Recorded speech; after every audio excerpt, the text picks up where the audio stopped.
Today I will be reviewing the Nereus Songo BR40 Bluetooth wireless Bluetooth music receiver, and this allows you to hook up your iPads, iPhones, or other Bluetooth music players to an older set of speakers that doesn't have wireless capability. Today I'm going to use an old pair of Altec Lansing computer speakers just to show you how it's done.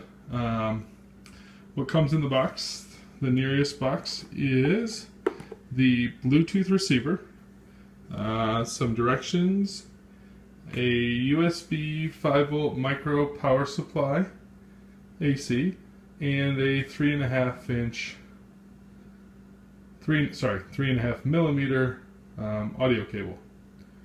That's good for connecting to most older speakers.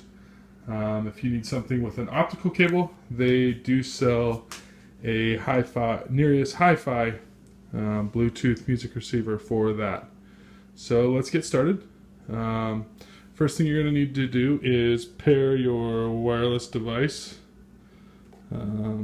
Just bring up the settings and give it a second. We'll select the